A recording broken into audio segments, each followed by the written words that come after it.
Harlow, when did you come here and why did you come here? Came in 1951 with my parents, who were from the East End of London, who had been blitzed out in the war. Their families had relocated to the edge of London. They married, were living in one room in Ilford, outside toilets, no facilities. Father had a good job at Briggs, now part of Ford Motor Company. There I was 2, and to get a new house, 3-bedroom, inside toilets, bathrooms, green fields. My parents gave up a lot to move to Harlow. Father went on the building. We were in Tainesdale, where in our block of 18 houses, I think 17 were in the building trade originally. One person had a car. There was green fields, delight to be brought up. My parents, it was hard. They didn't drive, so transport by bus to East London and Dagenham was difficult for them, but they made a group of friends, settled. My brother was born in 1953, both educated in Harlow, stayed in Harlow for the majority of my life until just recently, when hopefully going into retirement. So these, when you mentioned Tainesdale and growing up, and you all have images, don't you, in your mind. What images Tainesdale growing up are in your mind? In my mind always are the green open spaces out the front where we all played football, and successive new families came in, children were playing on the green. Some people objected that the occasional ball would hit the windows, but my mother's attitude was it was good enough for my sons to play out where I could see them in a safe, healthy environment. It's good for future generations. And so you stayed here, and so... I stayed here, I went to school, went to Mark Hall, I enjoyed school, stayed to the 6th form. 18, wasn't sure what I wanted to do. I knew it wouldn't be fair on my parents to try to go to university at that stage. Fortunately, the head of the 6th form had just started a part-time antiques business, and he suggested I met his accountants. I knew nothing about accountancy as such, but it sounded interesting. The thought that I could work for myself, so I became an articled clerk working in Harlow town centre, qualified, was married by that time, and in 1974 I joined the firm as a partner at the age of 25. 3 years later I broke away, and the firm then became what it is now, Geiss Crisp. So we've done well. My children all went to Harlow schools, the 3 sons, off to university, and still enjoy Harlow. And as a company here in Mulberry Green, are you part of the community in Mulberry Green, or just an office that happens to be here? No, I think we are part of the community. We give a local service to that, as well as to growing businesses in the new town.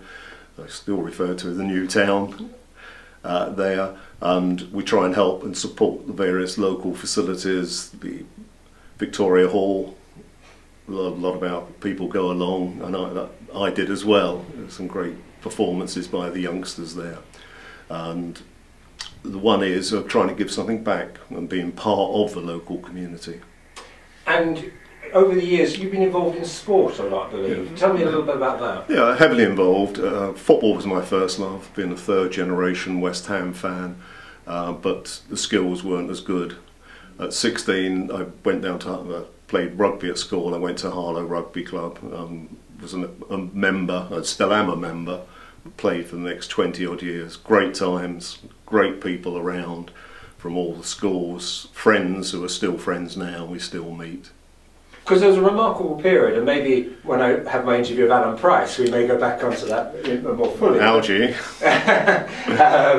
But there was a remarkable period in the 70s, you know, where all the Welsh PE teachers it was very much Harlow became there. The green and white shirts became red. There was a little bit of resentment perhaps by some of the older founding members, but they've encompassed that. And it's quite interesting now that they did a commemorative 60th anniversary tie, which was red and green on there. And of course they're now looking forward to the move to the new facilities at Latin Farm. With ladies rugby, youth rugby again, the junior rugby, mini rugby, it's just a delight to see. The facilities at Ramgorse are obviously past their sell by date. You know, showers, there's no communal showers of men and women are obviously not on, but the whole spirit of a club is vibrant now.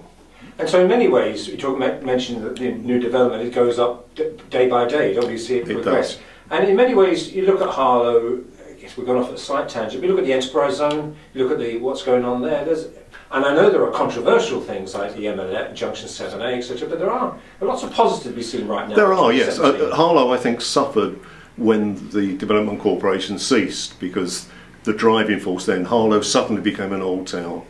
No new housing. A lot of the Harlow children, you know the size of the Harlow schools, turning out very good students to go on into it. Where were they going to live? And Stortford, Thorley, to me was like a Harlow new town. Stortford people weren't like being told that, but Harlow people went there. Harlow people moved to Saffron Walden because the housing was cheaper. Obviously we know it's not that case now. And we lacked, firms ceased, some good employers, the BPs of the world, IDVs, who were really good for the social fabric. We became Johnson Matthey, 1,000 odd men employed at Templefields, now at Tesco's. We lost a lot there, and I do feel that, looking back, the government at the time should have expanded Harlow. The Development Corporation drew plans up at that time to expand Harlow to 80,000. It sort of stagnated. Now we've got regeneration with the enterprise zone and others, so hopefully that will encourage people back, because the large firms are the benefactors. I look at Stevenage and I see the large insurance companies there. Harlow has lost out a lot. Church Langley is obviously providing a lot of housing, and we will know that we need more, the population's expanded. So there is a feel-good factor, I think, coming back. The town centre needs regeneration, being held back. There were plans before the crash in 2008.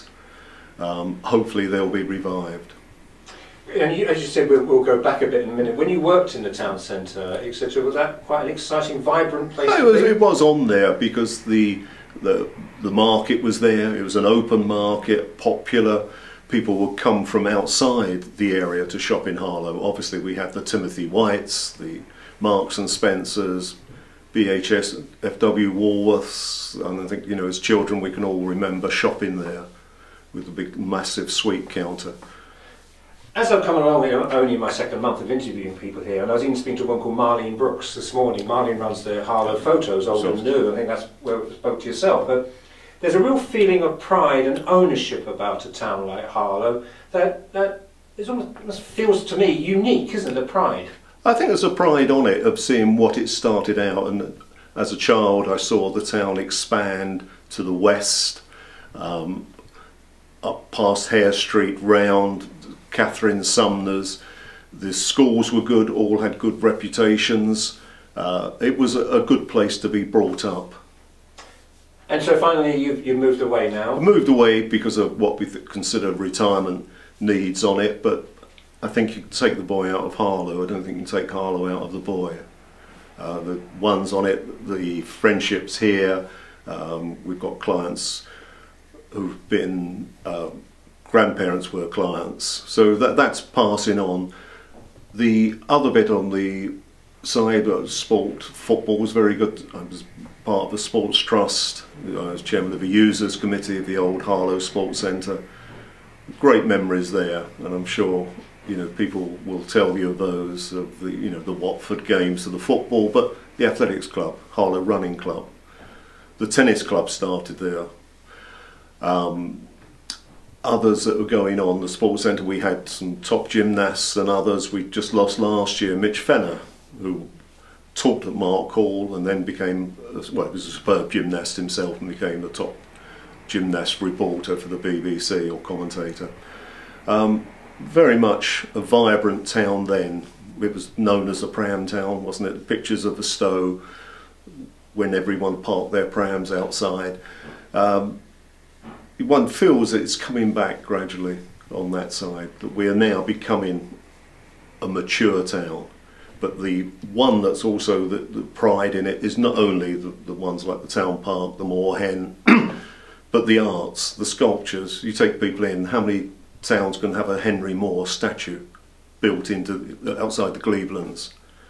The mixture, you know, you look at Gibbard's plan, as you get older you look back and you think, God, the man had vision.